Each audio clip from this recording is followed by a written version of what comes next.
On today's episode of the Views from Section 400 podcast, it's all football. NFL Week 3, full reaction. The Giants suck. The Eagles somehow beat the Rams on a blocked field goal. The Jaguars survived, and a bunch more happened. So stay tuned. It's a long show, fun show. See you guys soon. And just like that, we're back.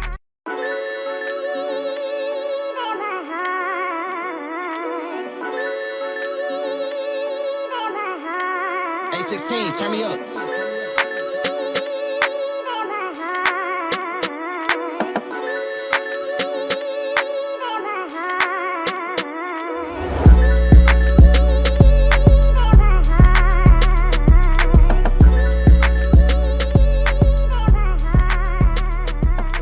Welcome into episode 208 of the Views from Section 400 podcast. Today is September 23rd, 2025.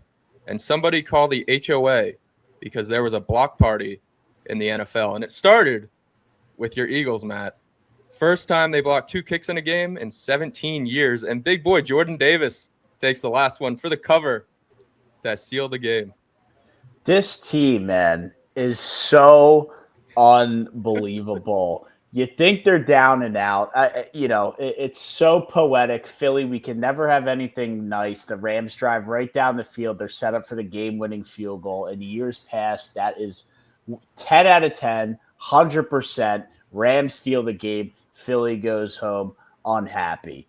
And it's just, I don't even know where to start, right? Like, they should have lost that game. That was the game that they lose and the game that, everybody's now put on the – not that they would have dethroned the Eagles because you obviously got to win the Super Bowl, but it would have been a big shock, I think, throughout the NFC, right? It's the Eagles lost. The Rams are now the team that could be there at the end, and we now have proof on paper that they can beat the defending champions. But there's just something about this team that you literally need to be winning. You can't call the game at halftime, and they had a 26-7 lead at half or whatever it was. People were starting to call the game. I saw Skip Bayless had a lot to say on social media. Fans were booing him into the locker room. Fans were booing him as expected, and rightfully so. They looked pathetic out there, to be honest, in that first half. And you can maybe blame the offensive coordinator, Kevin Petula, who maybe needs to figure some things out or be dethroned from his position. But no, I mean, the guy Ninja I had as my Michael of the Week the year before or a week ago.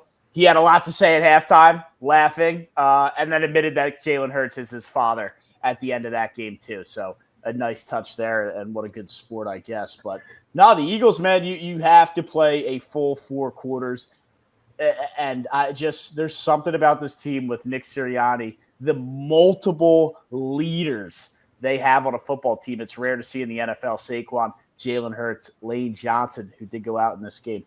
There's just something about this team, man, that it just feels different, and it truly feels like a dynasty that, to be quite honest, we've never had in Philadelphia. So I get more excited. Well, Philadelphia's soul. Well, that's not the NFL, Brian. That's just, don't even interrupt me for that. A dynasty. Don't interrupt me for that. Ron Jaworski led, by the way. But no, it was an unbelievable game. They got A.J. Brown going in the second half. I think he had 100 receiving yards in the second half alone. And like I continue to say, man, there's something about this team that just feels different. The guys want it more. There's no quit. Nick Sirianni won't let them quit, and the leaders on the team won't let them quit. And we're just seeing a team that is truly difficult to beat. And you have to, one, be playing your best ball, which I think the Rams, for the most part of that day, were pretty much at their peak of what they're going to be. Maybe some things here and there, but I think that's like the best the Rams can give. And they didn't quit, man. They came storming all the way back. They got the blocks, the stops, whatever you want to call it. And 3-0. Jalen Hurts, 3 passing TDs in the second half, too, for all the haters. I don't know if they saw that. It's good to see him finally throw one. No, I mean, you said it, man. This was a game of 2 halves, and you have to play 4 full quarters in the NFL. Especially against the Eagles, the defending champs. But any game, any team in this league, you need to play a full 4 quarters to win that football game. Simple as that. It's not easy to win. And to your point, the Rams really did play peak for that first half. Yes. They played to their potential that first half.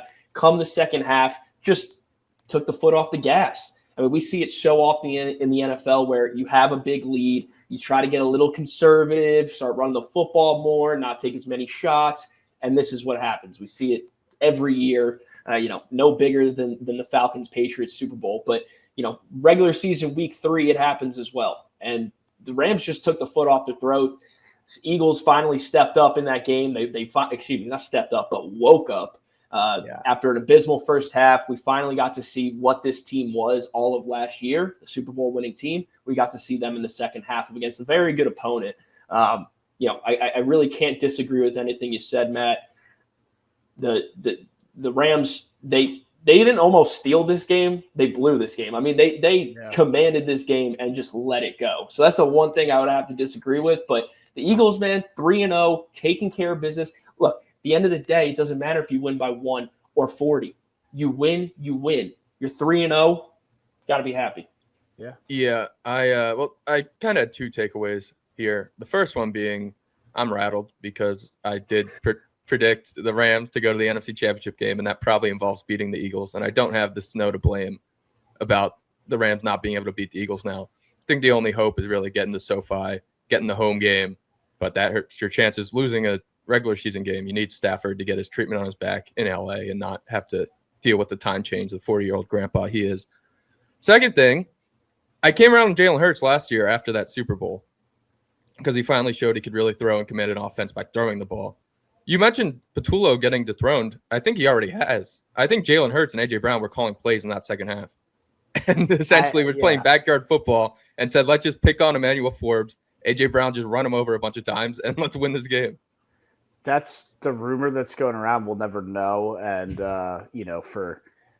to keep everybody together, they'll never let that get out. But there was a switch at halftime, and then there's always switches at halftime. But there was something that happened where it was such a drastic difference that I don't know it was as simple of like Kevin Patullo picking out a different play sheet with different play calls on it. It truly felt like he was, usurped from the position, if that's the correct way to use that word. It's the perfect. But it feels like he was of that word. pulled from that role, and either they said Jalen have at it. Maybe it was a combination of Nick Sirianni and Jalen Hurts. Maybe it was one of the other offensive specialist coaches that they have on the sideline for game day. So not sure what happened, but I just think it was such a drastic change of just the way the team played offensively that it feels like Kevin Patullo,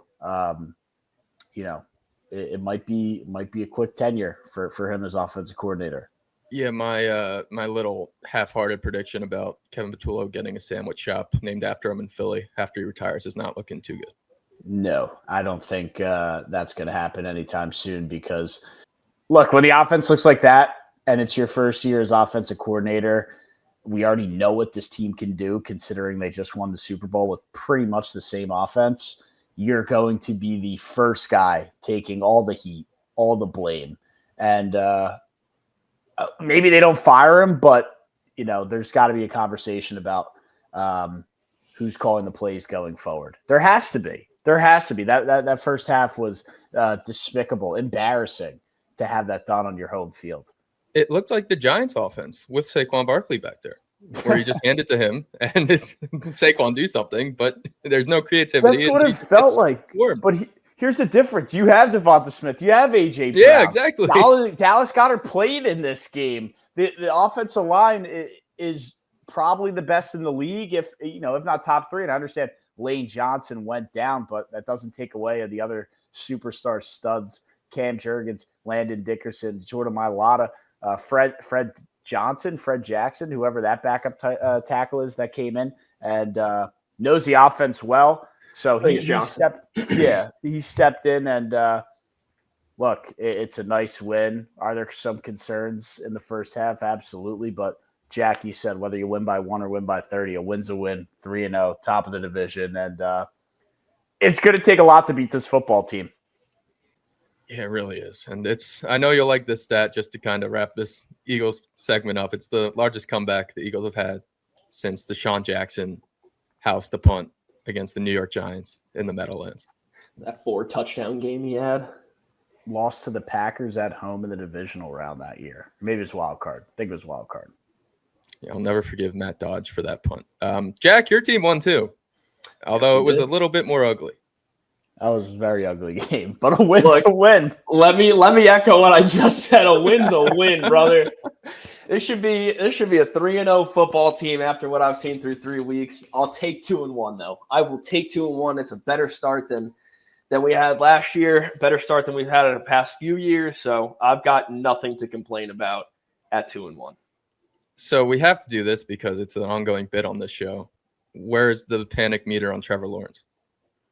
Yeah, I mean, he's impressed me this year, and that is despite throwing an interception in every single game so far. But he has really impressed me this year. Look, that's the thing. If you're throwing the ball 40 times a game, you have one interception, I can live with it.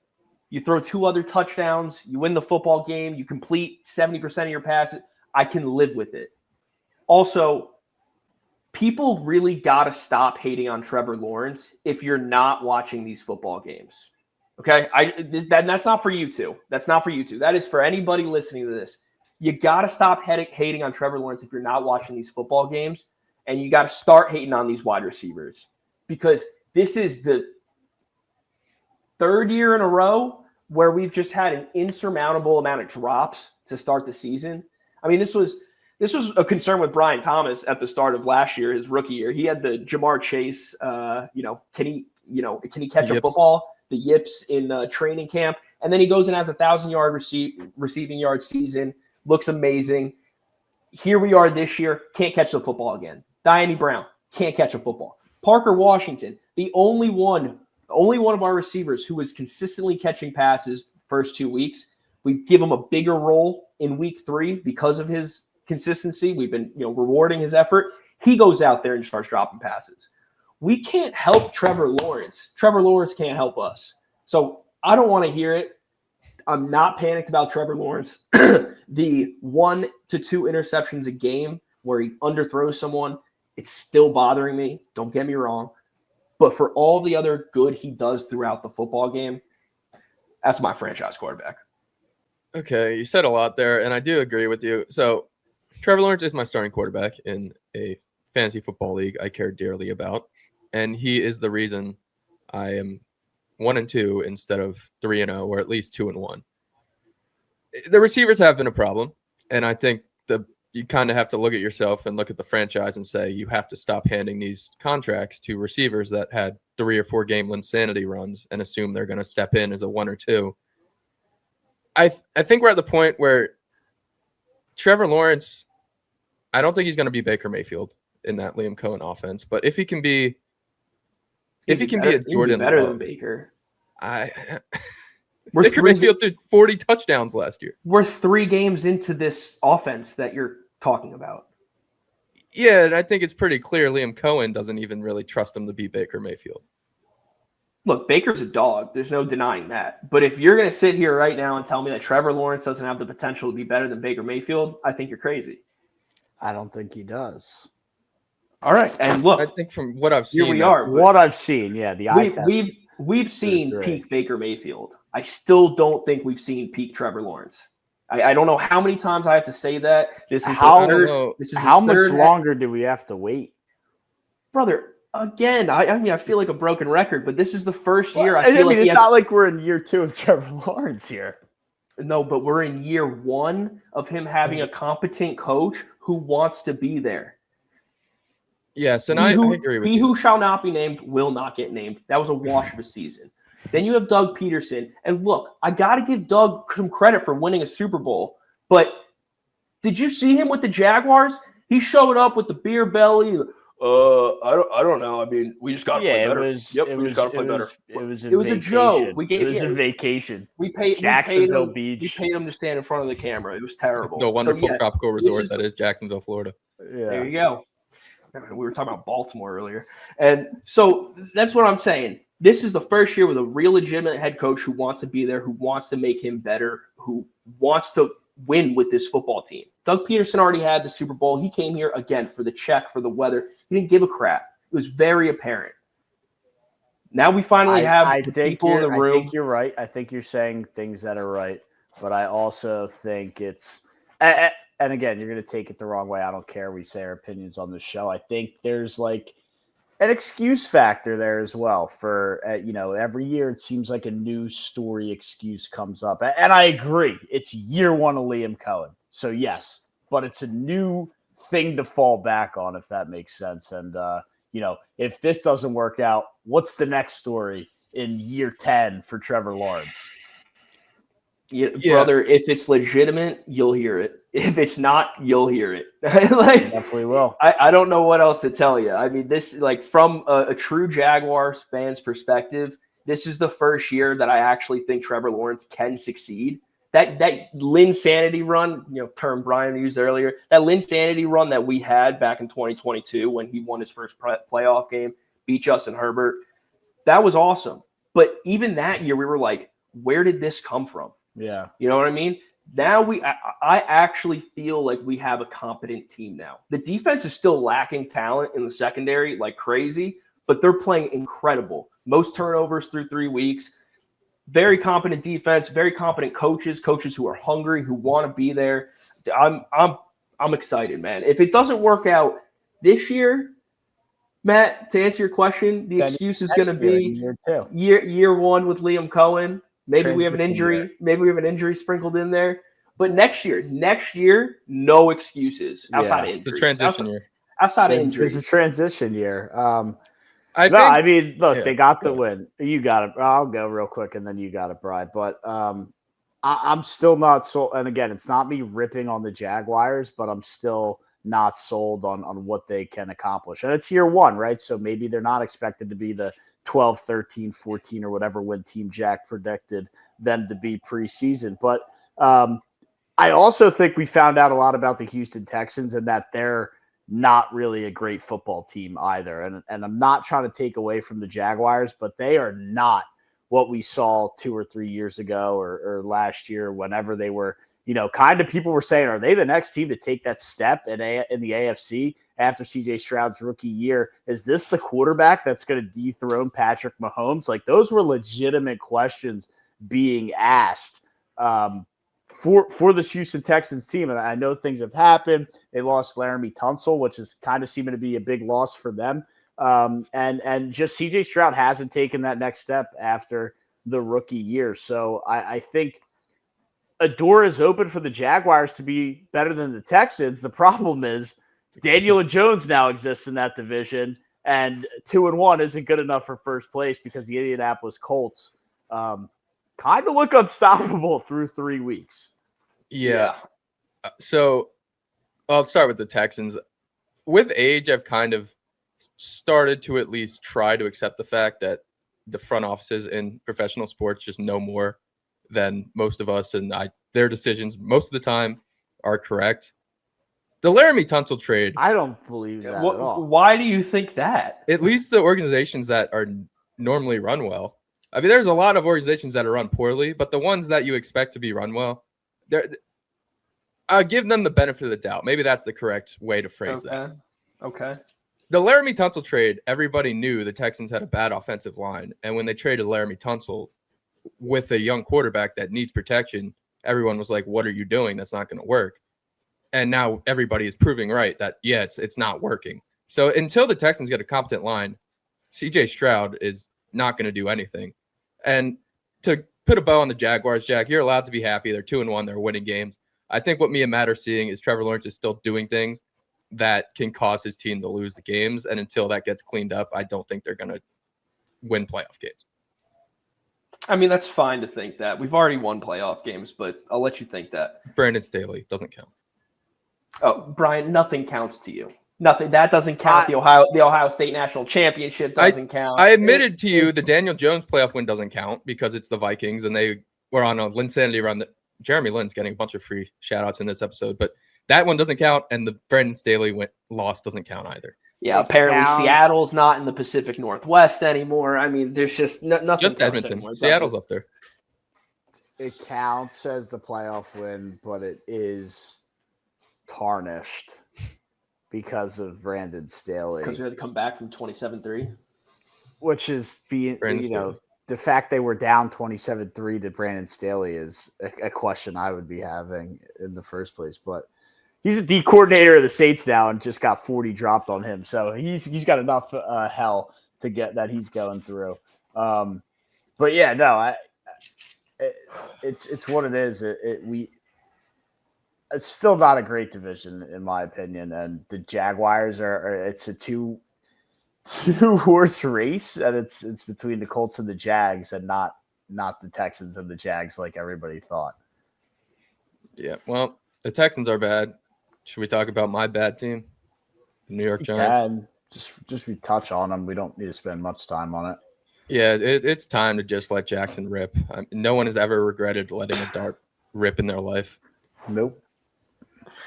Brian, how many weeks did you say until you wanted him to start? And now Wilson I said was the going Saints until game. Christmas.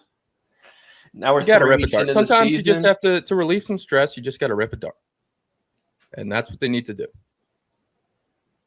It's not You like the don't Chargers even have a have to great defense. play- It's not like they're going to pick them off 5 times. Derwin James is probably not going to concuss them. Just let him go out there.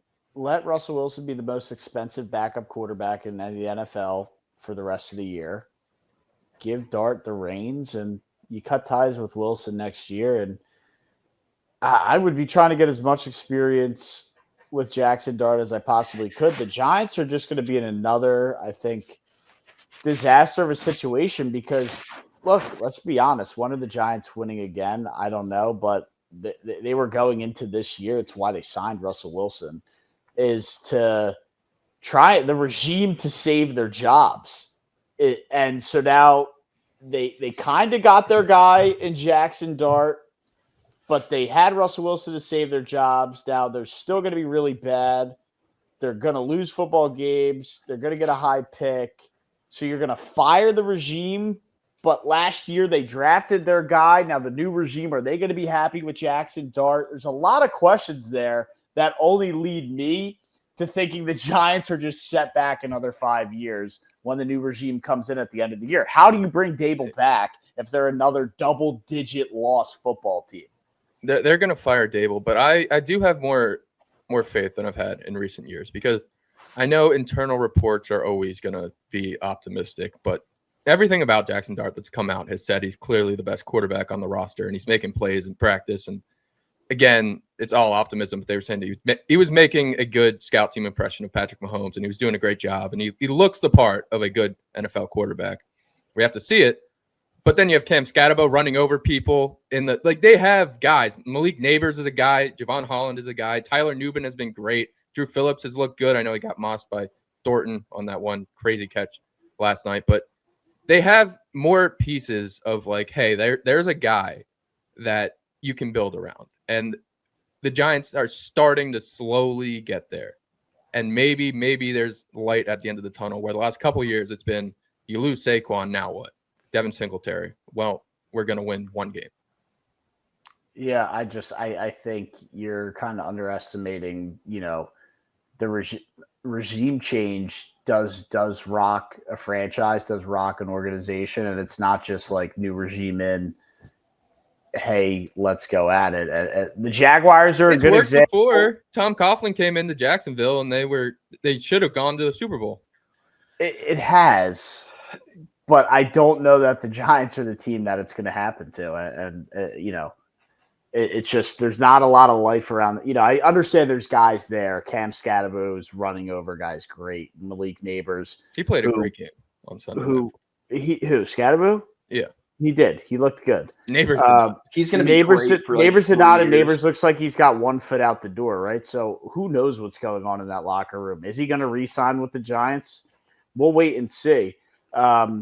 I just think there's too many things. I understand what you're saying. We haven't even seen Jackson Dart. Dude, I've been there before with Ben Simmons shooting 3-pointers in practice. So I don't care what Jackson Dart has seen in the playoff or in practice. Let's wait until he gets out on the field and actually does it against, other than behind closed door at Quest Diagnostics. Yeah, I understand that, but at least like there's hope around him. There's no way that bro just compared your franchise quarterback to Ben Simmons. Well, Brian's telling me that he looks great in practice. Well, I can pick holes in that theory too, because Jackson Dart was good in college. Ben Simmons played like 3 games at LSU. LSU was not. He was good in college. He played like 10 games, and then he sat out all year. The team wasn't good. Look, you tried to throw the he looks good in practice at me. I've been fooled by that before, and I'll leave it at that. And I understand there's more optimism around internal reports like that, but it's just there's hope. There's hope, and I think he can be good. And it's just let's see it because there's guys there, and it hasn't been like that the last couple of years. It's better hope it's not false hope. I will say I do think that you guys have built some talent on the offensive and defensive side. You have guys. That's a fair point. It's just having a full and complete team. That's something that the Jags are really working on right now is, we've got the 11 starters on offense, the 11 starters on defense, but having those depth pieces really makes a difference. You've got to be a complete team. When you're practicing, you need guys battling for position spots. You can't have guaranteed starters where people are just going through reps. You need to be battling for your spot week in and week out. And that's what the Giants are building, man. So I know this is going to be an unpopular opinion, but I think firing Dable at the end of this year would be a bad idea. Would be a very bad idea, regardless of the record this year. I think it's a bad idea. He's the one who drafted Dart. He's the one who has a plan with him. I think you give him a year with Dart as the starter. Now, maybe he's canned by week 6 next year because they're 0-6, but I wouldn't pull the plug this early. I feel like you're, still climbing up the hill, and then you're going to take the shoes out from underneath me. I'm sliding right back down. And that's what I'm saying. They're backing themselves into a corner. I'd be with you if you would take a demotion to offensive coordinator. The last 2 weeks, the New York Giants have had like 12 penalties in a game against the Cowboys, 5 in a row on a drive there at the 1-yard line where they had to settle for a field goal. And then for the second time in 2 years that Dable's been the head coach, they go into a week where the kicker is not healthy enough to kick and they don't have a backup plan. That can't happen if you're a head coach of a football team in the National Football League. That is fair. It can't happen once. Fair. It's happened twice in 2 years. That is fair. I mean, at the same time, you guys are still banking on Graham Gano, who's fucking 87 years old. So that's a whole other story. That's on Joe Schmo. That is terrible. They can't carry a backup kicker. Yeah, maybe. Nobody carries a backup kicker, Brian. Nobody. If somebody's kicker gets hurt in the middle of the game, you go to the punter. Has a problem with his eyes going on or a little bit of an injury or something, you carry a backup kicker if he can't play on game day. If you're coming in like that, yes, sure. Unless you're the Chiefs or actually not the Chiefs. Who is Justin Reed now? Because he kicks. He does kick. The Bills have Ray Davis too, so I guess they don't need one. I didn't know he kicked too. Anyway, yeah, he made a field goal in preseason. Anyway, yeah, that's some operational things that can't happen with your head coach. I can understand that. But also, they're playing Abdul Carter as a stand-up linebacker. Nothing they do makes sense. The only thing the Giants that have are cool right now is one of the practice squad guys they signed. His name is Swayze Bozeman. Well, maybe he can sing and he can get the vibes up in the Didn't we have Swayze at Delta Sig our freshman year? Swayze Bozeman was this linebacker's name. Yeah, I think we had a concert with Swayze came to Auburn our freshman year. I don't know either, but yeah, the Giants 0-3. Yeah, they're a joke. They're Brian. I mean, what's last question, Brian? I think they've backed themselves into a corner, saying this is the last year, but then it's also Jackson Dart's not going to play, and that's going to create. Jack thinks bad idea to fire Dable. Is Dable the head coach of the Giants in 2026, 2027? If it were up to me, he wouldn't be the head coach tomorrow. So your answer is no? Yes. I still want to see Joe Schmo gone. I mean, if one goes, they both go, right? Or is it Dable? They'll both leave. Goes to Schmo stay, or is it possible to be vice versa? Because when the new GM comes in, he's going to want his guy. Mara said in the offseason it's both of them. Well, the new GM is actually going to be Joe Schmo's son.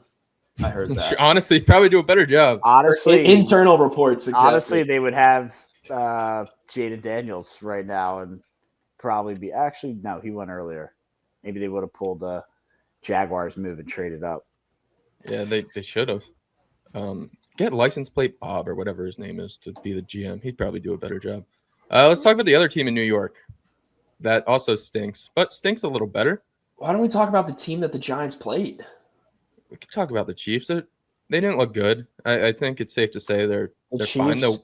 The Chiefs' run of greatness is over. You guys are calling it. Dynasty is over. I think I'm not going to go that out far. of all the years of dethroning, this is the year to do it. This truly feels like the year Josh Allen gets it done. It does.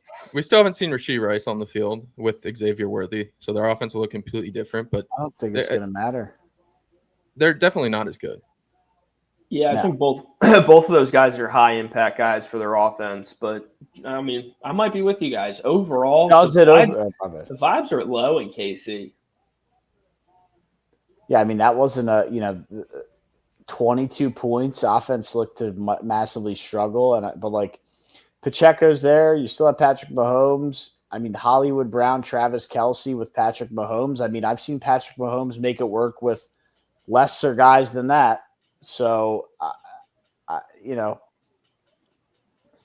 Yeah, I don't think he would retire as long as Mahomes is there, but it might be time to part ways with the Big Red over there.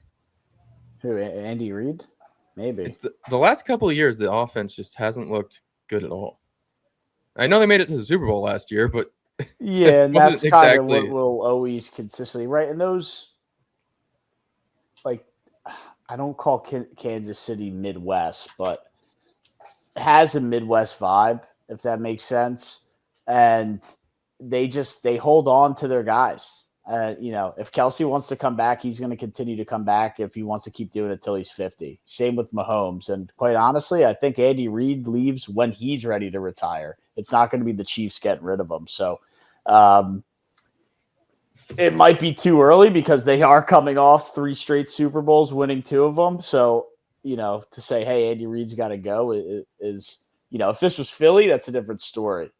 People are calling for his head, but it's Kansas City, man. It's, these people love their guys, love their coach, and Andy Reid's there until he says otherwise, which is wild, but that's what's going to happen.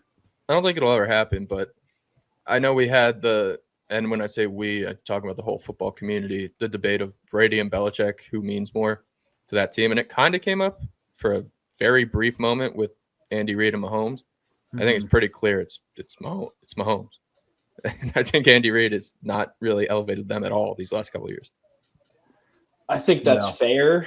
I definitely think when the Mahomes magic and the Chiefs run were first starting, we saw some very creative plays from this. Oh, Chiefs yeah. offense. He was making the plays with Alex Smith at quarterback and throwing to tight ends for all the touchdowns. And, I still love the red zone play where you drop back and then you're just giving your little guy a inside little scoop. Yep. As he runs through the tackles. They had Kelce doing that a ton over the years for touchdowns. Love that play. But no, it's a great point. They have had amazing, creative, innovative plays, and now it's kind of just like what we were talking about earlier, just trying to run the ball up the middle with Saquon Barkley. It's not going to work 10 times out of 10. You're going to have to throw some play action in there. You have to do a little bit of this, a little bit of that. And quite honestly, what I've been seeing from the Chiefs offense, at least this season so far, it's, hey, Patrick, here's the ball. Go make something happen.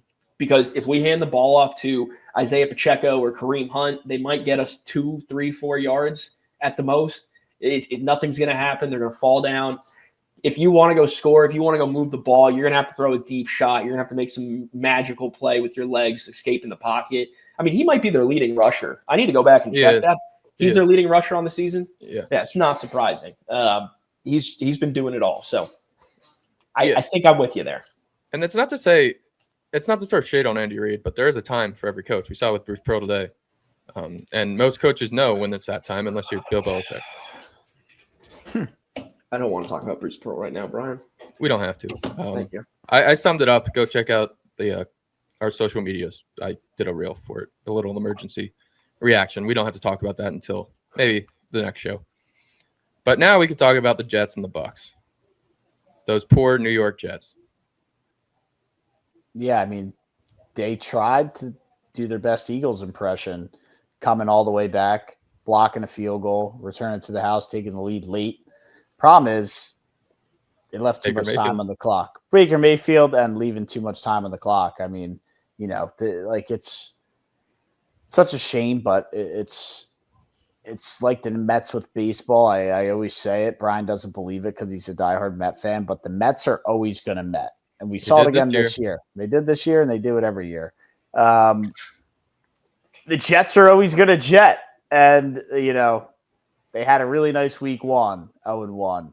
Week 2 looked like shit, 0-2. Week 3 looked like shit early, come all the way back, steal a game on the road to be 1-2, and maybe give the fans a little bit of hope. No, Baker Mayfield says, not on my watch, not down in Tampa.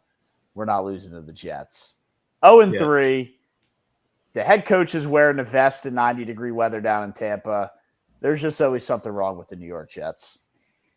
Those poor fans, they've, like you just said, 3 different ways to lose in 3 weeks is hard to do. The Bucs, by the way, a +6 point differential, 3-game winning drives by Baker Mayfield to start the season. That's the lowest point differential ever, tied with the 2020 Tennessee Titans and the 2005 Washington Redskins. Yeah, and that was a massive win for them in terms of division hopes too, because Falcons took a shocking loss, and they're 3-0. Everybody else in that division is 1-2. That puts them on cruise control. Yeah, I think the Bucs have this on lock. Yeah. I mean, I was really starting to have some faith in the Falcons after their week 2 performance, the way their defense showed up. But here we come week 3, and they get shut out by the 0-2 Carolina Panthers, who haven't looked like they've been able to do anything at the NFL level through 2 weeks. Man, the Falcons pulling a Falcons from last year, and I've lost a lot of faith in them. A lot of faith. Dude, they cut Younghoe Koo, and that team just fell apart. They killed the glue that held it all together. Ever since, to be fair, their kicker came in and went 5 for 5 in his first game. So I don't think they missed Younghoe Koo that much. But maybe they do, in the locker room. Maybe that's the problem here. What were you saying, Matt? I lost faith in Michael Penix after that loss in the national championship game. So he might be bad. It's, for them to pick him 8th overall after signing Kirk Cousins to an $80+ million contract. Is he still on the team? Maybe he's the most expensive backup. He is still there. I was going to say that when you talked about Russ earlier. I'm like, I think Kirk Cousins wants that title. Well, Deshaun Watson says, hold my massage oil. I guess Is all right. There's technically still in the league. I think he might be on the exempt list, but I think they're still paying him. He has a lot of guaranteed money. He did have a lot of that whole contract was guaranteed that he signed with the Browns, but I'm sure they filed a grievance or something. Bobby Bones. Either way, Michael Penix, like I said, I lost faith in him after that national championship loss. I never thought he was great player in college. To me, the eye test, he didn't pass it. And I know it's easy for me to say now. I feel like I've had this opinion, maybe not haven't had to be as vocal about it. But I've never been in Michael Penix as a starting quarterback in the NFL guy, and further proved it. 30-0 on the road against a team that you should beat. The defense is supposed to be reloaded. Would they spend 8 picks in the 2025 NFL draft on the defensive side of the ball to clean that defense up? They were out on the field the entire game. So, look, the defense might be taking steps. It didn't quite show it. It's tough to be out there for the whole game. But, yeah, they got another quarterback problem. And we see this, Matt Ryan there for 15+ years or whatever he was. It's tough to find that replacement. And they are, as far as I'm concerned, in the same boat the Giants are, still searching. Okay, well, I'm not even going to acknowledge that, but I think, and I'm not comparing Penix to Johnny Manziel, but I think it is kind of fair to point out when college quarterbacks are merchants of their wide receivers, Yeah. And with what Rome Odunze is doing right now for the Chicago Bears, Penix might have been a Rome Odunze merchant. Yeah, well, I mean, not only him, but they had 3 receivers that were drafted in the first few rounds of the NFL draft. So Jalen Polk I think he just got traded to the Saints. he's been. Who was the other guy they had? They had a lot of guys. It was Roma Dudze. They had another stud. That's what I'm trying to think of. It wasn't because Polk was good, but Polk they had guy. another It wasn't guy. the Oh, Polk Jalen guy. McMillan. Was it Yeah. McMillan? Yeah. Yeah, so that team was stacked. So he might have been the merchant of And his then the wide running receiver. back. Who was the running back? Edwards. Johnson. No, Johnson. Johnson. They had a stud RB. I thought. Yeah. He was just a bowling ball. Yes. He's always hurt. playing through the injuries. I don't know if he got drafted. He ran the slowest 40 out of He might all have the gone in, running like backs. the 7th round. I don't think he got drafted. He ran the slowest 40 out of any running back that was at the combine this year. Dylan Johnson. That's right. He is on the Panthers, it looks like. Oh yeah. Yeah, undrafted free agent on the Panthers. Might be on the practice squad, but I wonder if they swap jerseys after the game there. Irrelevant breaking news could hurt some future tickets. Fred VanVleet torn ACL out for the year. Did see that earlier today. KD's got to do a lot. What's next here? Oh, Marcus Mariota won his revenge game against the Raiders. Who The knew Raiders that? might just be bad. Yeah, who knew Marcus Mariota still had some juice left in the tank. He did on Sunday, and yeah, it might be time to throw in the towel. I always try and pick a team that nobody's expecting to be good, and well, it's not the Raiders. It's not the Panthers, and look, the team this year is the Indianapolis Colts. You did mention something about the Colts. We talked about it, I think, a little in the preseason, or that could have been last year. But you get 3 strikes, so you're at 2. You can call your shot right now. Well, it's put the last nail in the coffin, and we'll pack up and revisit next year.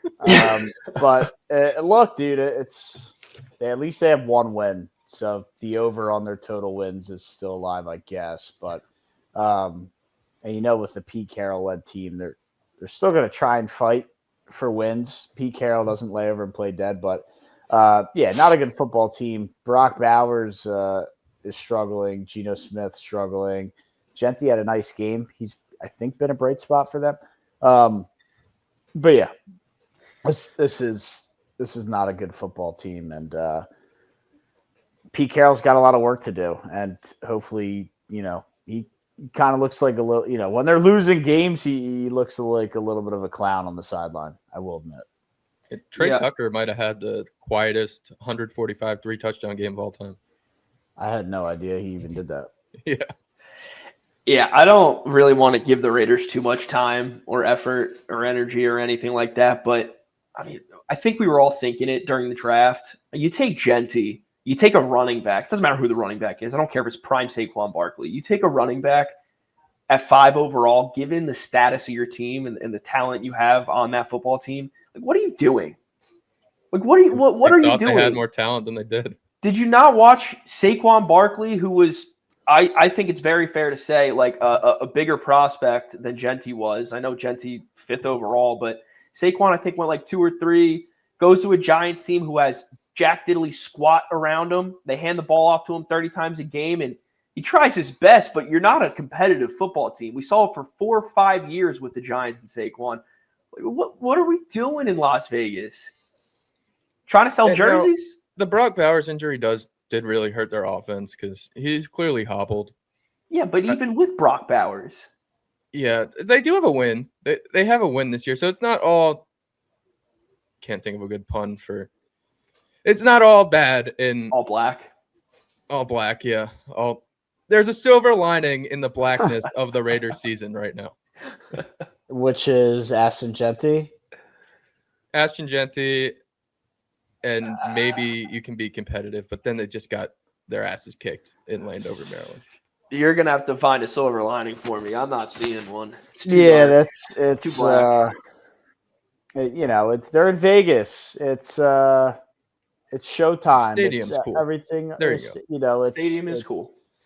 Everything's on display in Vegas, right? So go get Geno Smith, draft a flashy running back instead of a piece maybe you really need, like an O-lineman. Hire the head coach that everybody knows from USC and Seattle, Super Bowl winner Pete Carroll. It's what you do in Vegas, right? It's get the big names that are going to sell the tickets early. Team's not going to be any good, and we've seen it through 3 weeks. When do we think they're going to be a competitive franchise? Do we think they're ever going to be a competitive franchise? Yeah, things change. I think eventually it will turn the tide. They seem primed to fall into the Arch Manning trap. Okay, I can see that. They could be a very big candidate for Arch Manning. And I don't know if that works out or not. And if it doesn't work out, that might set him back a while. Yeah, I don't know. So, I don't see a way the Raiders get out of this hole. I don't. This black hole. It's not going to be soon. Who's a better? I think a better. The haters question, just got to start writing Geno Smith again. A better question to ask is who's competitive first, the Raiders or the Giants? Giants. Is it that conclusive? I'm going to say that pretty easily. I mean, when you think about the Raiders, when you think about the Raiders, you think Max Crosby, Brock Bowers, Ashton Genty, Geno Smith, and Jacoby Myers. Like, is there somebody else that's really breaking the bank here? Like, I know they have like a linebacker a guy too, on defense who's like putting up good Diablo. stats. I like as a linebacker. Yeah, I think the Giants, the AFC is so difficult. As long as Allen and Mahomes and Lamar, and I guess Burrow, even though we're starting to get a little out on Joe Burrow, are there, it's going to be hard to be competitive in the AFC. Yeah, I just like what the Giants have as far as talent goes. I really do. You have like 4 defensive linemen that are studs. You got Andrew Thomas on the offensive line. We talked about snap count. What kind of soft shit is that for an offensive lineman to be on a snap count in a football game? You're playing the Chiefs. Just sit them until next week. Yeah, honestly. Yeah, I think the Raiders kind of still have an everything issue. The Giants at least have some pieces there. I'm not going to call Dart a piece yet until I see him. That's fair.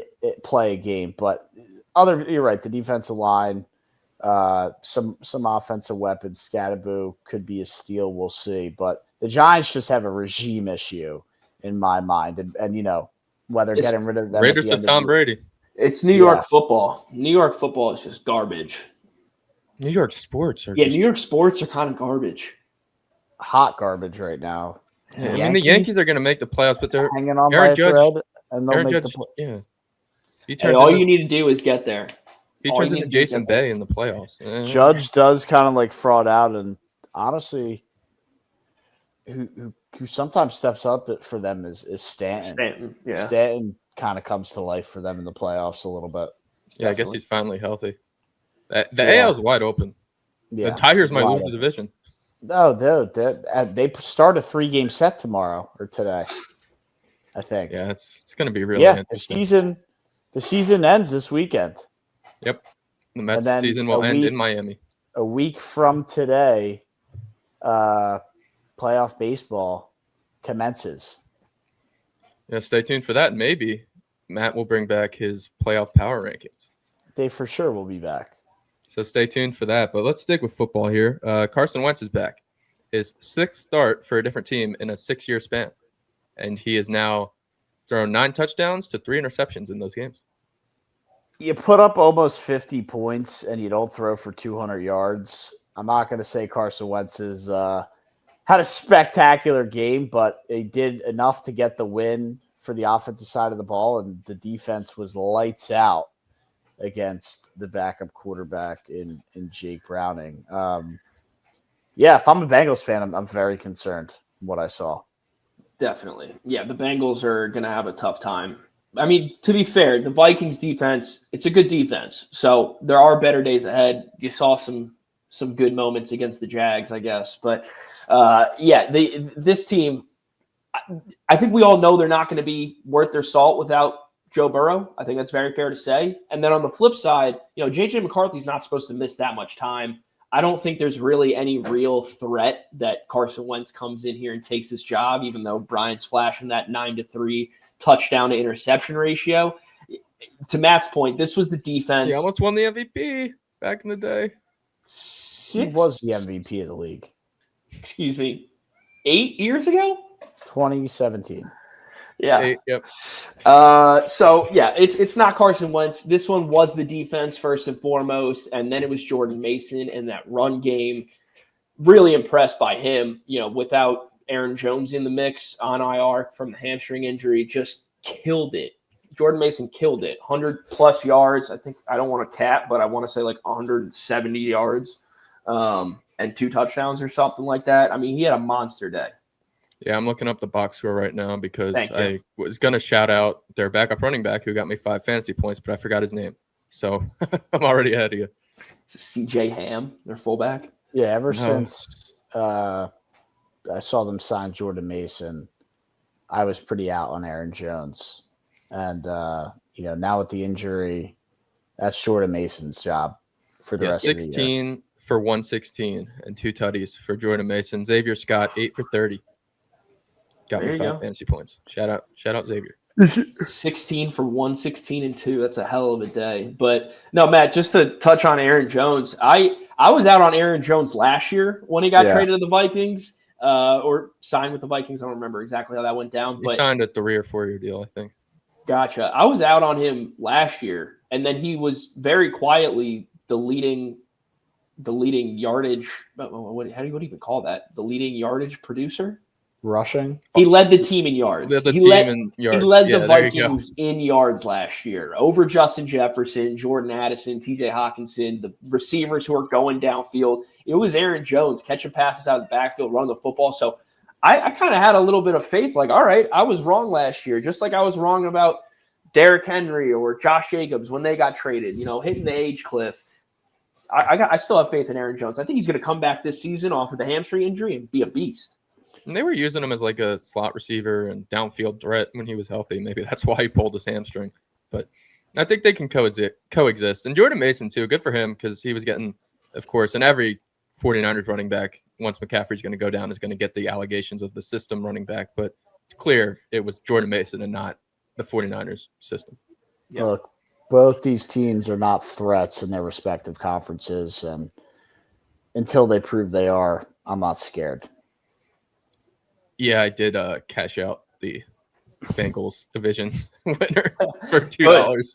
About time. It's a smart play. But yeah. I still think the Vikings can do it. If we see enough development. Do what? Win their division. They're not the Super Bowl. I was like, no. I mean, look, they're not number one. They're I think I put them at 3 as far as the NFC North goes. I think you still have to put the Packers and the Lions above them, even though the Packers somehow just dropped the game to the Browns. First time since 2005, Joe Flacco was waiting to get transferred to Delaware because he couldn't play it. Yeah, I mean, we can get to that game. I'm just thoroughly disappointed in the Packers, but I still have faith in the Vikings. I think if we see some development from JJ, that defense is good enough. The weapons are there that are good enough, and Kevin O'Connell is one of my favorite coaches, so I absolutely think they could get it done. Do like the coach, but I know the Packers dropped a dud. I still have them above the Vikings, and the Lions, again, we'll see. They have a very real shot to drop to the 1 and 2 tonight, but I still think even if they do, I mean, again, two different opponents that they had to play, but I still hold the Lions a little bit above the Vikings. So yeah, but we'll see. I do too. I do too. It's definitely contingent on JJ stepping up.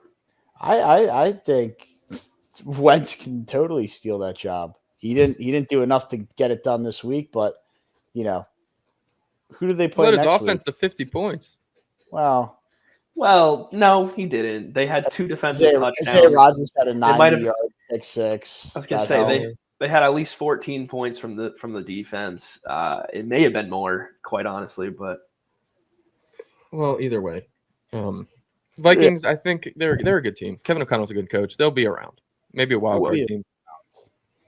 The Packers will also be around, but maybe not again until Toyotathon because they just lost to the Browns, like Jack said. The first any given Sunday of the year. Yep.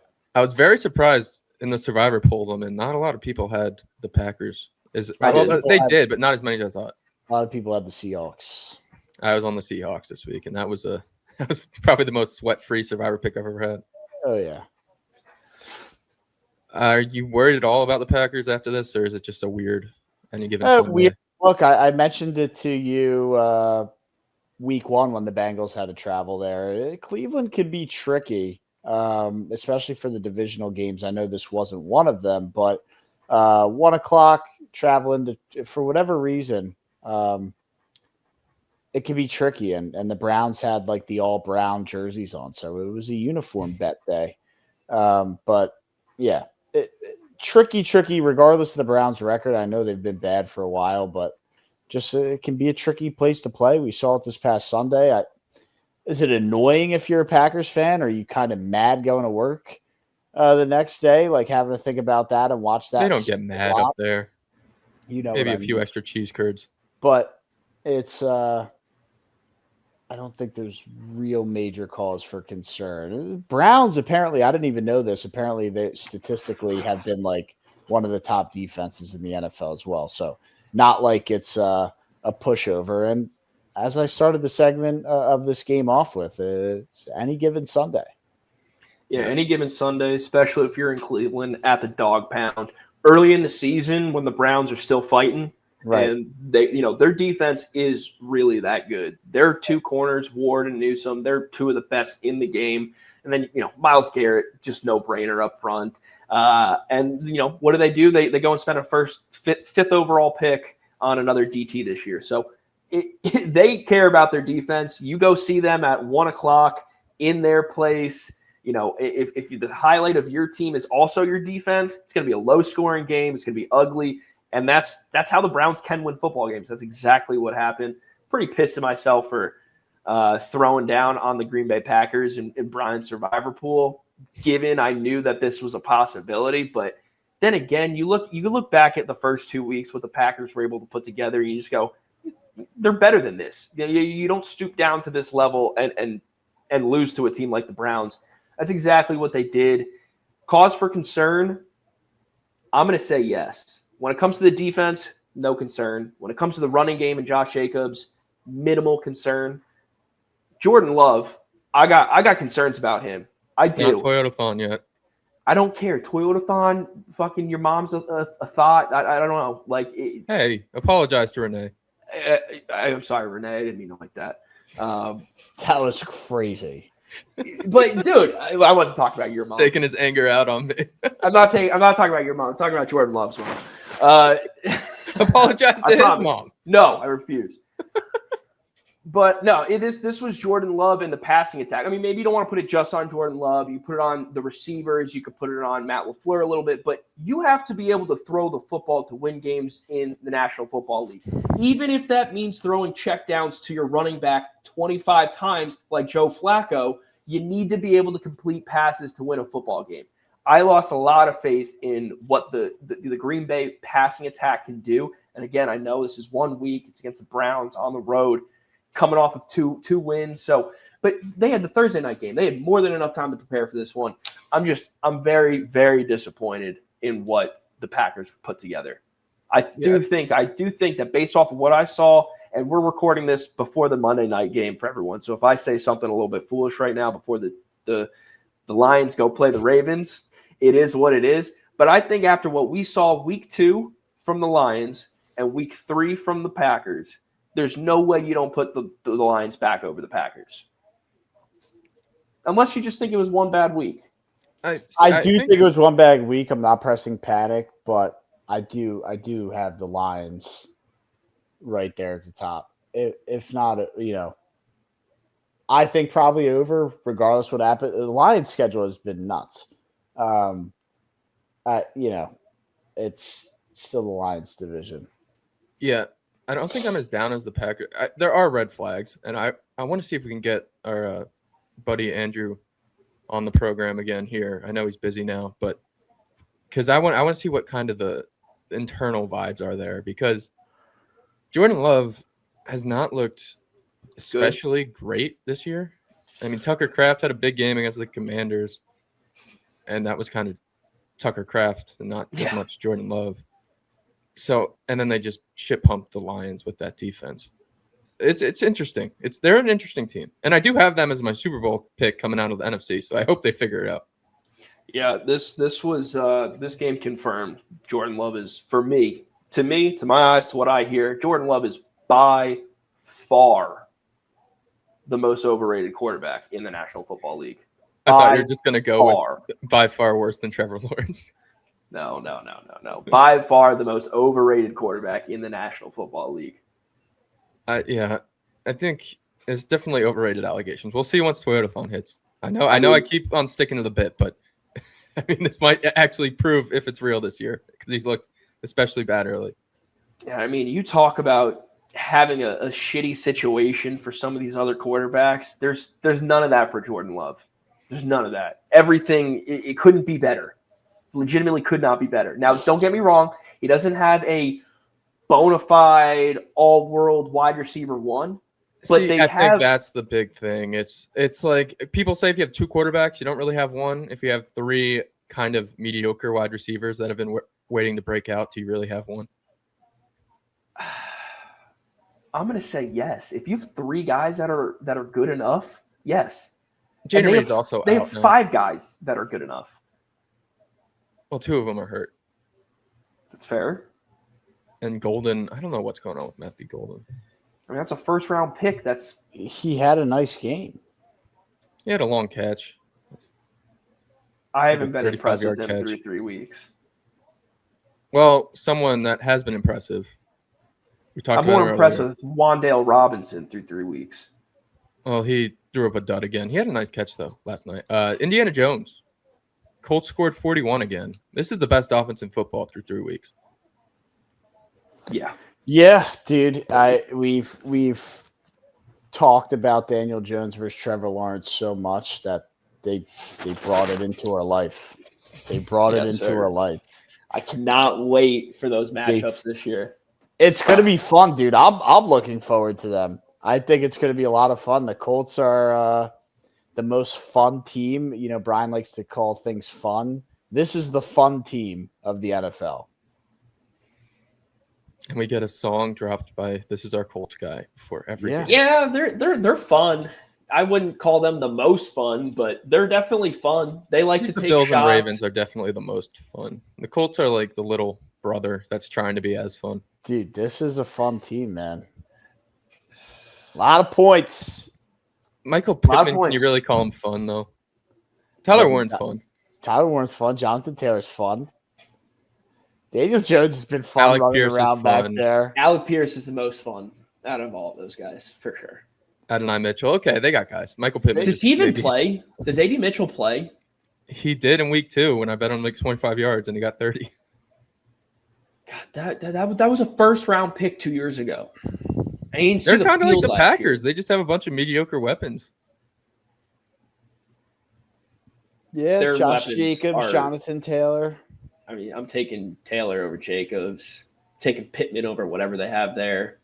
Who's their deep guy? He's not as good as Alec Pierce.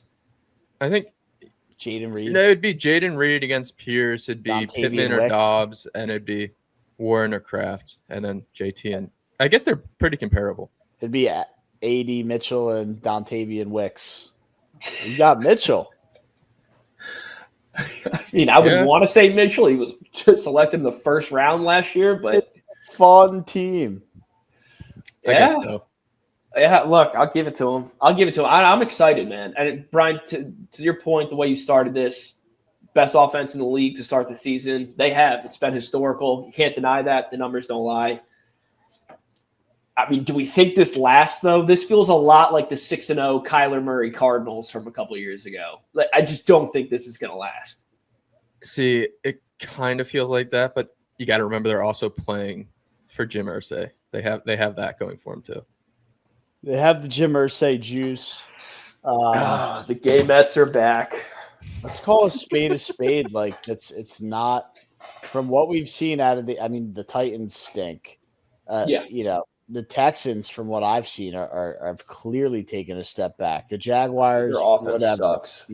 their transition year for the Jags is what is that fair to call that? I don't know, but you have to walk on eggshells when Jack's on. But It's Brian's term. I don't really understand what It was transition David year Stearns' is. turn that I then said, and has been coined my term. Brian- It's like Wayne Brian- Gretzky, Michael Scott. Apparently, Brian you can only tried have to adopt transition it. years if your team is in the Pacific Northwest. Like, I don't understand anymore, Brian. Dude, I think they did beat the Broncos, who again, that's a different story big on win. if they are even That was legit a or not. very impressive win. Yeah, Broncos so, also had that penalty where they went on the long snapper on the field goal. Yeah, the Broncos should have won that game. I think we might be singing a little bit different of a tune, but the offense is still crushing it. they've been humming, dude. Good Yeah. O-line, Jonathan Taylor. 150 yards, 3 TDs. He balled out. Good enough weapons for Daniel Jones to move around and get the ball to people. So I like what the Colts are doing right now, man. I like it a lot. Daniel Jones finally has a running game. Yeah, I'm telling you that Finally has a good team. the Colts Jags games are going to be a lot of fun this year. And it's credit to what Shane Steichen has been able to get out of Daniel Jones. You put credit on Daniel Jones himself for kind of not throwing in the towel, being a really, really poor quarterback this year and putting a nail in the coffin of his NFL career. He just revived it, came back from the dead, so to speak. And, I don't know. Is he on a 1-year deal? Like, does him balling out earn him another massive contract? I don't know, but He's got to be their quarterback of the future at this point. The Colts found their franchise quarterback in the most, I don't know, unsuspecting spot. Unless something happens to Daniel Jones, and then they got to bring in Richardson, and he starts balling out, which nobody expects. I mean, how does Daniel Jones not be the franchise guy? You don't have a better option. You're playing too well to go get a good draft pick.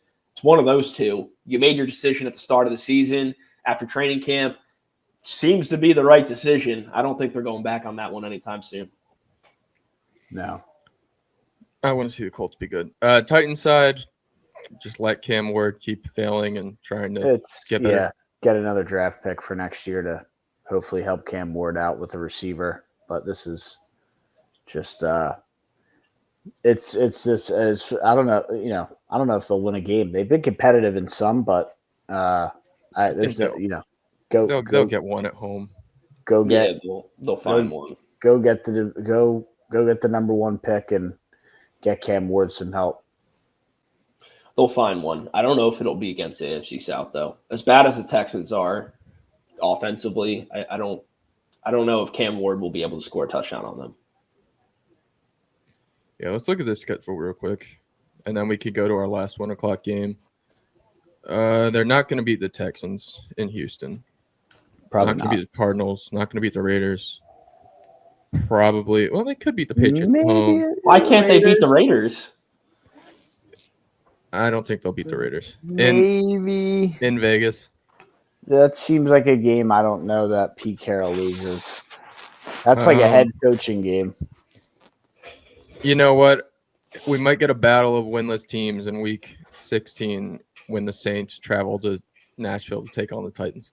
Oh, that'll be that'll be the number 1 pick. Loser goes winless. Although at the rate the Giants are going, the Saints might beat them Week 5. Last 1 o'clock game, Patriots and the Steelers. Aaron Rodgers had a nice touchdown to DK Metcalf. May fumbled a bunch. Back-to-back weeks. Steelers went up 14-0. Pats tied it up. Looked like they might try and steal it. And from what you've seen through 3 weeks, you start to blame the New York Jets for Aaron Rodgers being bad. Yeah, I see. Yeah, I think you guys know I'm the one that's big on the Steelers coming into the season, but Steelers are big on the Steelers. They won this game by 7 points. It was 21-14. They could have lost it very easily. And what happened during that game? Their defense got them 5 turnovers. and they still only put up 21 points. I am very, very scared for this Pittsburgh Steelers team. If they don't have games where they're getting 5 turnovers, they're not winning by 7 points. Like, I just don't. I don't like the way that this is going. Week 1 was awesome, getting that big win, but week 2 was a disaster against Seattle. That you escape with the win, and I know we talked about it earlier. A win's a win, doesn't matter how ugly, but there is cause for concern when this is a team that was going all in to win a Super Bowl this year. I don't think they have it. Not even close. No. Might not even be a playoff team. They'll go 1 game over 500 again, probably get in the playoffs and flame out. Maybe. Could be the They're We'll finding see. ways to win. If you need 5 turnovers to win the game by 1 touchdown, that's It's unsustainable. on the road. Fair. I don't know. I don't think either of these teams is that great. The Patriots' Agreed. preseason hype was very unwarranted. Thank you. Yes. All Now, right. how about the Panthers, though? We talked Yeah. about the Panthers. We kind of touched on the game. I'm just saying, as far as the early or the preseason hype, started out 0-2, but here we come, week 3. Any Yeah. given Sunday, they might be back. It's a nice showing, 30-0, divisional opponent. Bryce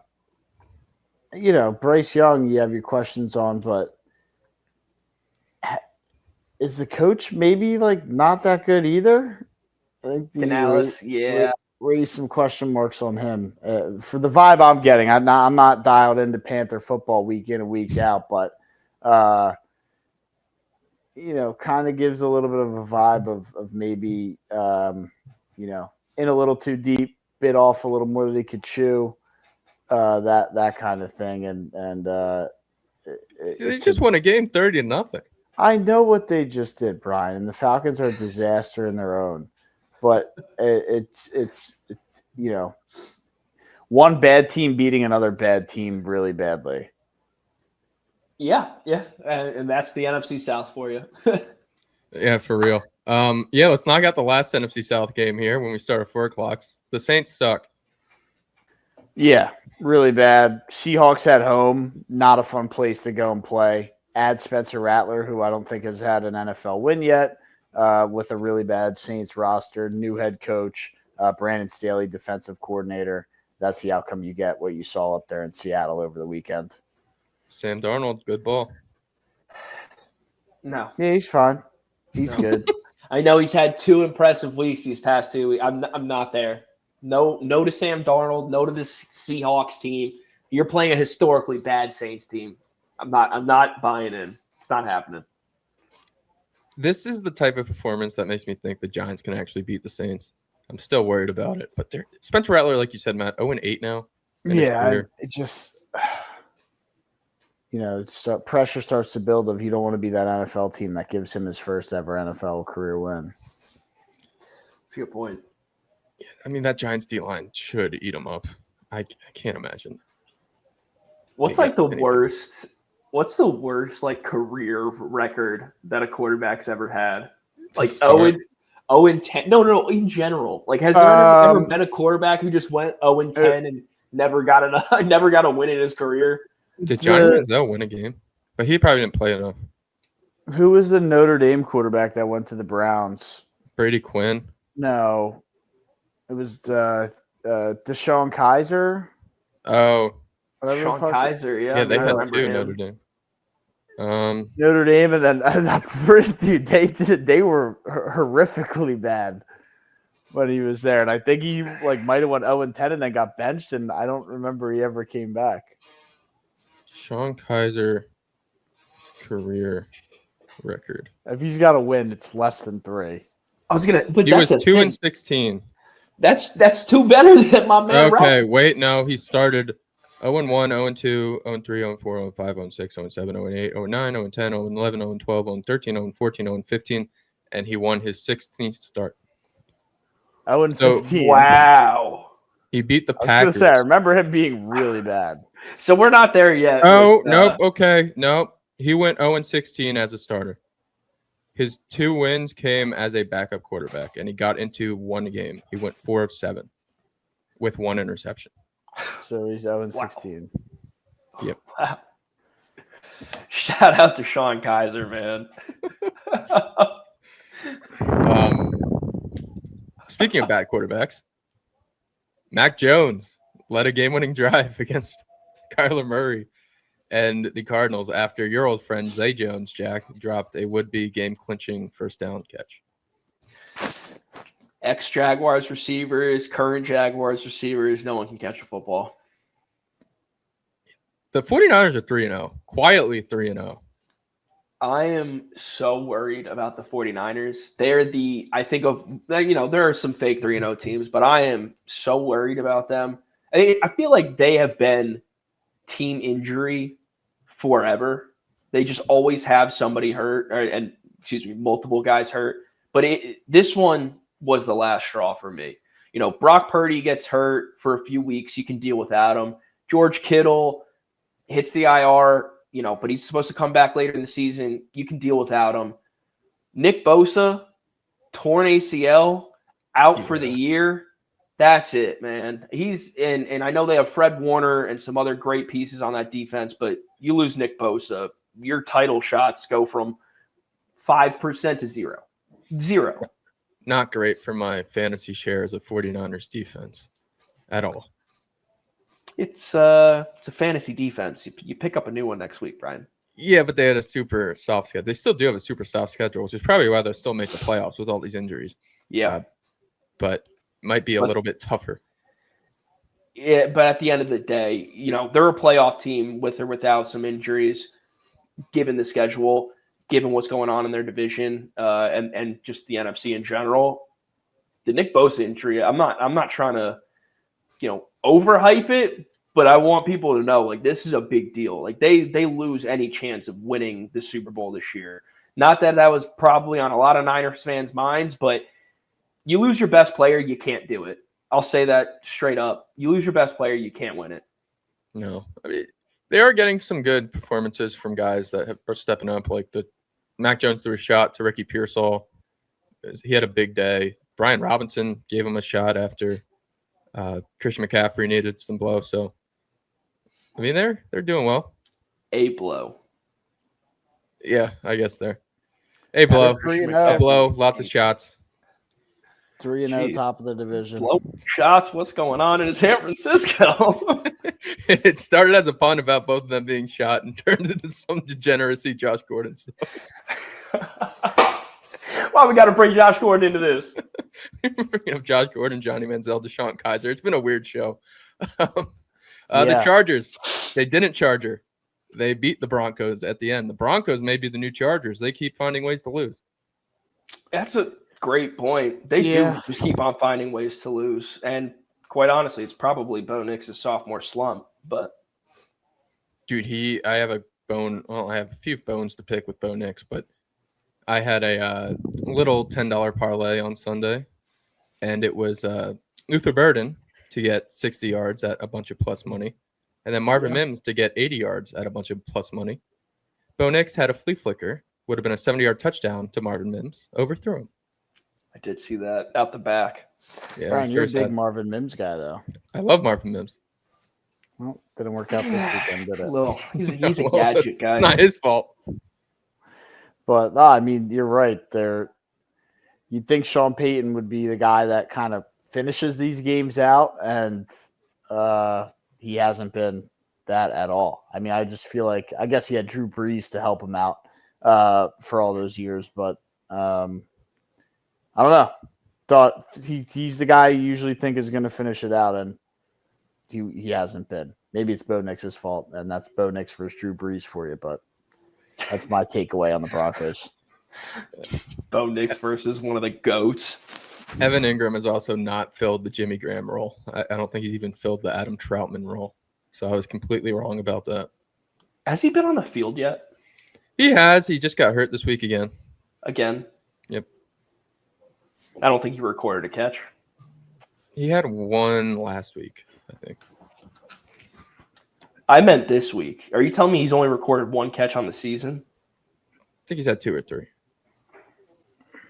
Not exactly Jimmy Graham. Maybe Seahawks Jimmy Graham is the. Didn't you have some big prediction?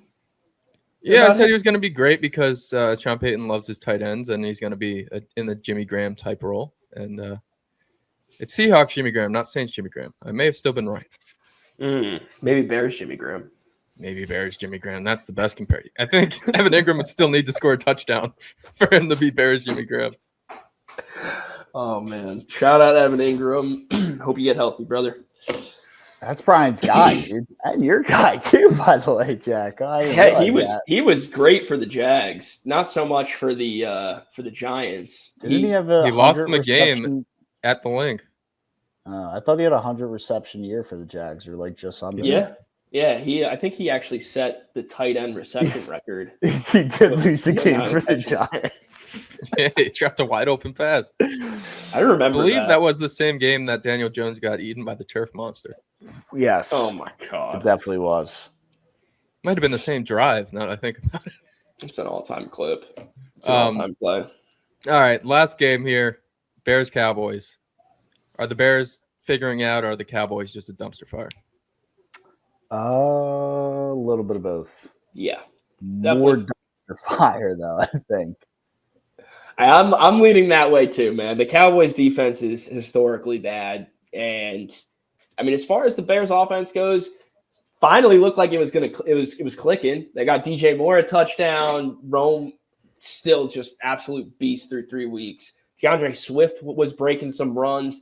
I had your boy Luther Burden catching some passes deep. He had 100 yards. They looked really good. They were firing on all cylinders. I would have to go back and check, but I'm pretty sure Caleb Williams threw 4 touchdowns to 4 different receivers.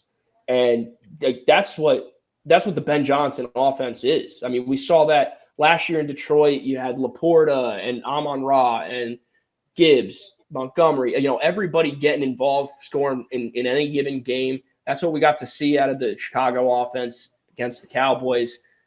I mean, if it's a sign of things to come, they're going to be a good team. Their defense is still bad, though, and it doesn't help that Jalen Johnson's out for the year. Yeah, that defense is not great, and the Cowboys, I think, it's good to see Caleb Williams put up numbers and, like you said, throw to different receivers and look like he's running the Ben Johnson offense correctly. Yeah. But everything about the Cowboys just seems off. Like, Ryan Schottenheimer celebrated the 2-point conversion to tie the game at 14 like they just won the Super Bowl. And that guy is a cornball.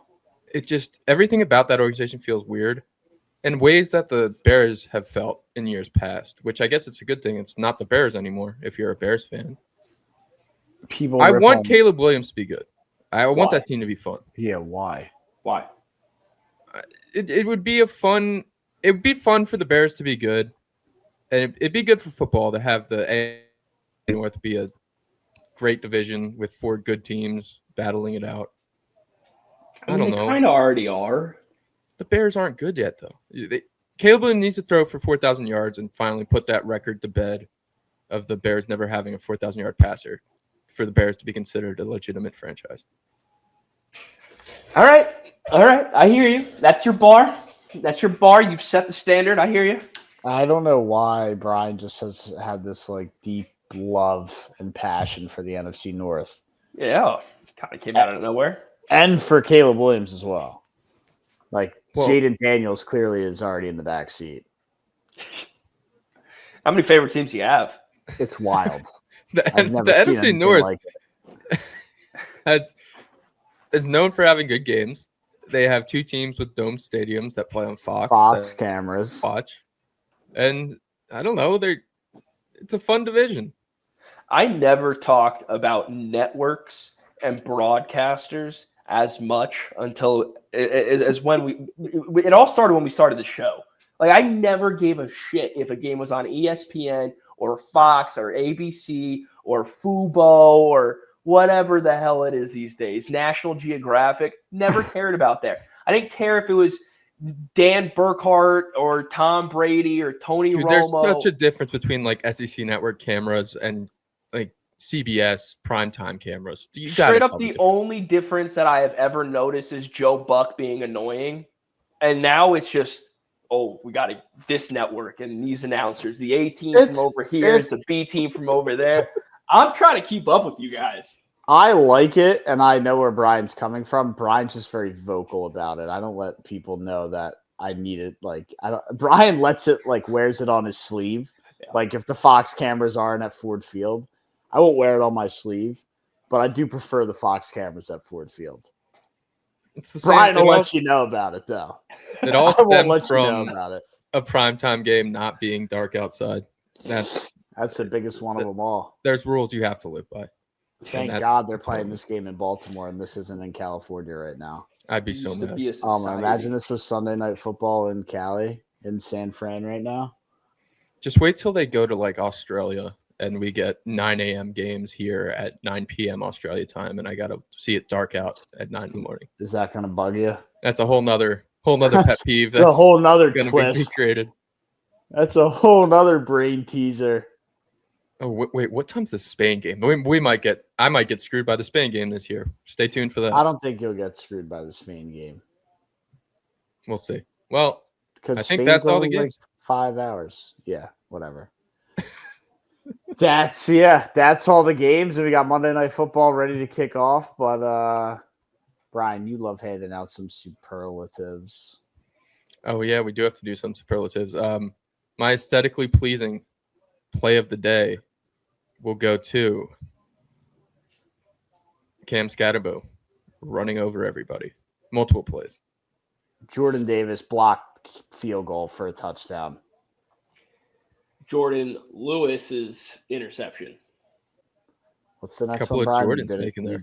You didn't write it out. Our headache of the day, nosebleed of the day, fantasy dud or just team dud. I'm going with Trevor Lawrence. He did. I know he played fine. He played fine, but he really didn't do me any favors.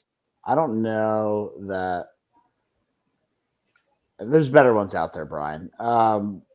He got like 7 fantasy points. Jamar Chase and the Cincinnati Bengals. Fair. See, I could go. I was actually thinking about going with the Vikings defense for giving me a nosebleed and dropping 32 points on my head. But I'm going to go with the Packers, man. I said earlier how disappointed I am with them after that showing. Lost me one of my survivor pools. Just screw the Packers, man. Play some good football. It's Matt LaFleur. Why did I ever bet on him? Our needle mover of the day. Performance of the day. I'm going to go with the Carolina Panthers. 30-0 when we wrote them off. Maybe they're not writing back. In a similar but opposite light, it's going to be the Falcons. That's a team that I actually thought was on the come up, making their way up. You lose 0-30 to the Panthers, who were probably top 3 worst team in the league.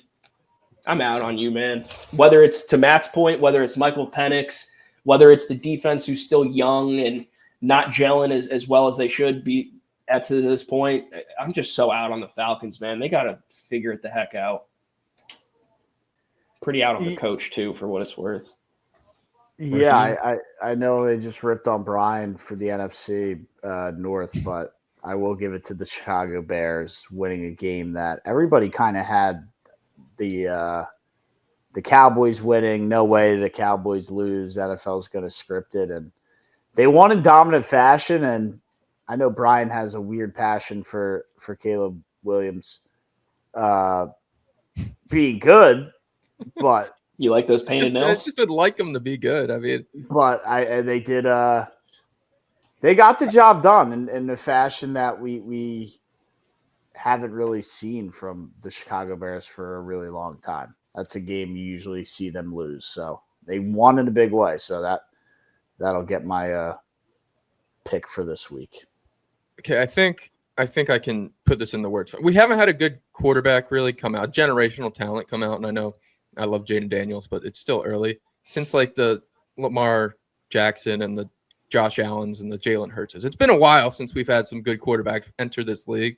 I'd like to see some more, and I'd like to see Caleb Williams be good. That's where this stems from. Yeah, I mean, I'm sick of seeing the Spencer Rattlers of the world get starts in the NFL. It is trending towards some more lackluster-esque talent out of the NFL draft. Cam Ward looks to be another one. I mean, yes, but no. That wasn't a not shot too at early. Trevor, by the way. No, but I'm not trying to take it as a shot to Trevor. I'm thinking about the Josh Allen take that you just had. It's, I feel like you're acting like Josh Allen came in as this generational talent, number 1 overall pick that's going to light the league on fire. No, he was like the 4th or 5th quarterback taken. Like, yes, it was still first round, but there was a couple guys that went before him. Yeah, he was some wild gunslinger out of Wyoming that not a lot of people thought could throw an accurate football. It took him a year or two. Yeah, he's the best. I'm not saying like top picks. I'm just saying anybody. He could be in the 7th round, but I want to see good quarterback play. And we haven't had that come out of the draft in a while. Yeah. I mean, Brock Purdy was the best quarterback in his draft class, and he was Mr. Irrelevant. Again, I'm going to take this back to the development. I think it's more of a development issue than it is a talent issue. Like that could be true too. I think you see a lot of guys come out of the draft, as you're saying, and they have a ton of talent, and then they don't have the coaching and the players and the pieces around them to develop into an even better quarterback, a real legitimate NFL quarterback. I feel like we see that way more often than we see a quarterback coming in who has some skills, maybe not all of them, but going to learn and work and get better and actually develop into a stud. I feel like we don't give guys enough opportunity anymore. We just don't see that anymore. We're on the same page. I'm not saying like the talent's not there. I'm saying I just want a quarterback to be good, and maybe Ben Johnson can make Caleb Williams good. You want to see good quarterbacks. I got you. I want to see good quarterbacks. It makes the league more fun. All right. I think the from the draft comment was throwing me. Yeah, well, I could have just said anybody, but undrafted quarterbacks never do anything. Fantasy league. To say this, but it looks like Jack's going to be the top scorer again. Woo! Am I? Team Bussy Liquor has a chance to beat you, and then they would become the top scorer. Yes, I did see that. I didn't think that I was in contention for top scorer, considering I'm in a tight matchup with Team Bussy Liquor. I've got a 31-point lead, and I'm playing Demont, Mark Andrews, and Jake Bates, the Detroit kicker. I'm going to knock on 80 pieces of wood right now, but I got this, brother. I got this. Yeah, you better knock on about 80 pieces of wood. I guess Nick can still, if Jahmyr Gibbs has a generational day, he's at 120 points, so he can still be the top scorer. I'm looking at this now, and I believe, again, the defending champion, Ben, is going to come in last place for points scored this week. Tough 0-3 start for the defending champ. Sounds like he is not really taking the title defense too serious. Yeah, no, he's got the Super Bowl hangover right now in a big way. Big time Super Bowl hangover. Yeah, some other notable performances here. It looks like Will, our editor, is going to get his first win of the season against me, unless the Ravens get shut out or just score 4 touchdowns and no field goals. Matt, looks like you're going to win. Move to 2-1. A little bit of a sweat going into Monday Night Football. A little bit. Looks favorable, but a little bit. I got a couple sweats all over the place tonight for Monday Night Football. It was a big Monday night for me. Couple games in the balance where I am projected to win heavily and things should go my way, but this is where I get jammed up in being in 4 different leagues because guys I need to go off are conflicting conflict of interest in other leagues. So this is where it really bites you in the ass. Yeah, that's the one downside to doing multiple fantasy football leagues, and I'm really struggling with that this year more than years past. Years past, it's like, all right, I got a couple teams, I got a bunch of players. It is what it is. Let's go win it. I'm not feeling that way this year. Like, I took Nico Collins in the second round in one of my leagues. I hated that. I was watching the game this past Sunday and realized that he's on my fantasy team and was kind of hoping he would do something, but also not. I'm a Jaguars fan. Fuck that. Right. Fuck him. Right. And that's I had the same feeling with Kyron Williams yesterday or 2 days ago when he was playing the Eagles. I'm like, well, I'm kind of pissed they called that touchdown back now, to be honest. Yeah, Jack, that's when the play is like Nico Collins catching the 20-yard pass and then fumbling the football. are the best for you because you get a little bit of fantasy points and they'll jack you the ball back. It was a great way to end his day. Great way to end his day. Last notable here, Noah Tannen is about to be 3-0 unless Lamar Jackson has a record-breaking day. So it'll be him and Nick as the only 3-0 teams left. And Noah, of course, a producer at Fantasy Sports Radio. So maybe we let a ringer into this thing. But then again, I'd produce for them, but I might just suck at fantasy football.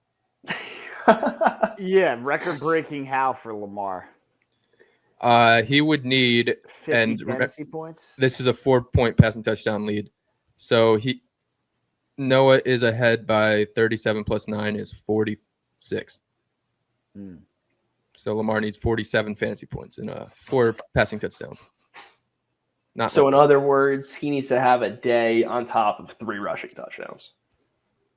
Last thing before we end here, you just reminded me about this. NFL, bring back the have a day graphics. Where'd they go? Yeah, dude. They were so easy to make. Mid-2010s. It's just a simple have a day of the outline of the receiver or the running back with his number, and you put his catches, his yardage, his touchdowns, his fantasy points. And it made my day seeing those when I had a guy on my fantasy team and he got a have a day graphic. And in the bottom, it would show it would say week 1, week 4, and it'd be all the times he had to have it. Yeah, and you get the little finger, like the for how many finger. times he had the it'll be say he did it in week 3. Jack has no idea what we're talking about. You have no idea, Jack? No idea what you're talking about. Oh my god! Was this a social media thing? It was on the NFL social media. Peak NFL Instagram. Peak. I'm sending this to you right now, Jack. I feel like I just see highlights 24/7. I don't see it is more custom highlight graphics. It is more highlight based. I found a tweet from. They didn't have. I found a Tom Brady one from 2014. Have a day. Wow, that is OG right there. Tom Brady was a consistent feature on the NFL Have a Day posts. It's so easy. These look so simple to make. Come on, NFL, bring them back. Maybe we bring them back in our own way. Could. Honestly. Oh, I've seen these. There's an idea. I always hated the win at the end of it. I was like, do we really need that? There's more important stats than win. Yeah. That's so funny. No, that's great. I have seen these before. Yeah, these are good. These are good. Maybe we bring them back but have our own touch on it. Dude, this is such a bad graphic though. What is that font? What is that Brady font? Dude, but it's the Patriots font. No, it's not. Or at least they tried to make it like that. No, it is not. Oh, they had one for Pat Surtain, so this wasn't that long ago that they got rid of them. 2024 they did one. Oh, no, this isn't the official NFL one. All right, well, NFL, bring them back. Last question, Brian, is Scatterboo RB1? Yeah.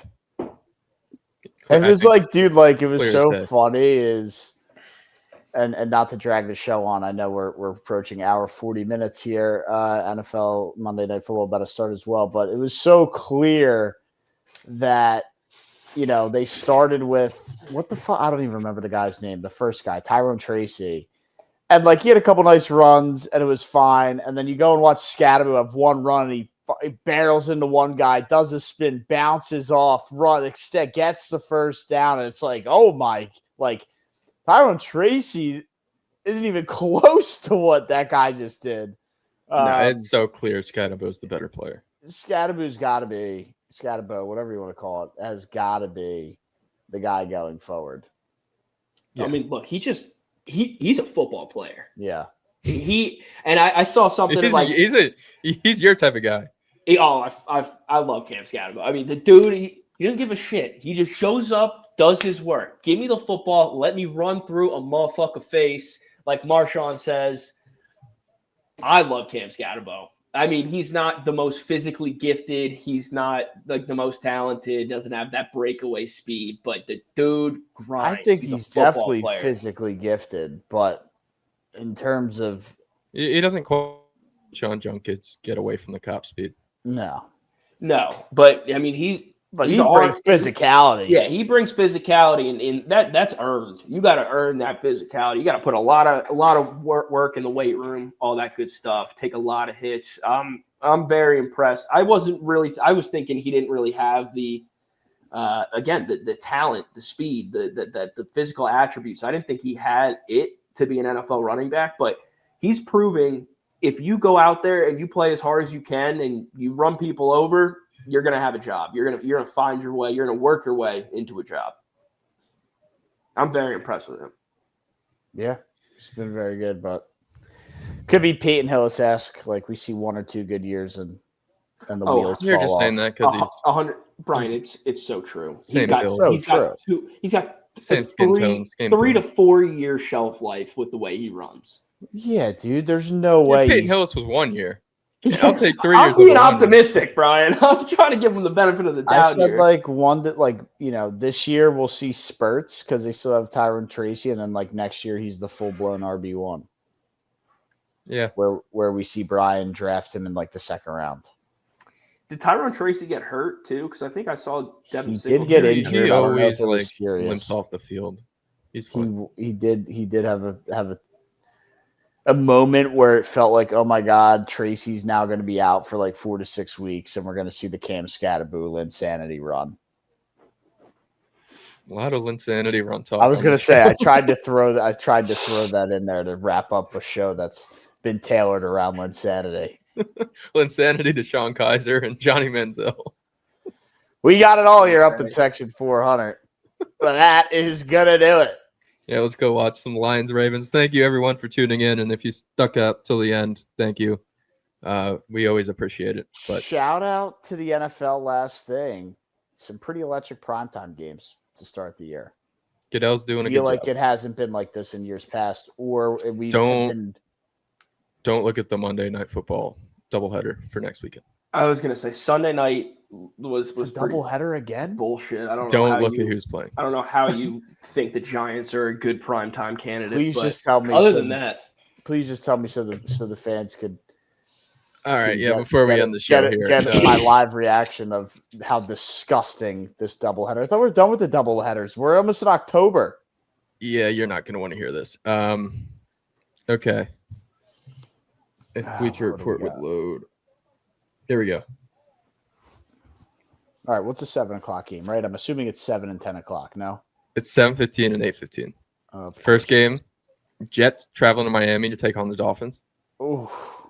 7:15 or 8:15 game, the Jake Browning-led Bengals traveling to Denver to take on the Broncos. Oh, horrible. 2 orange teams. Yeah. Oh. That was a Brian comment. The aesthetics right there. I mean, that's like brutal. I'm sure they'll have, you would think they'd be competent enough to separate the jerseys enough, but that is ugly. Should be a fun Sunday though if all that filth is being saved for Monday night.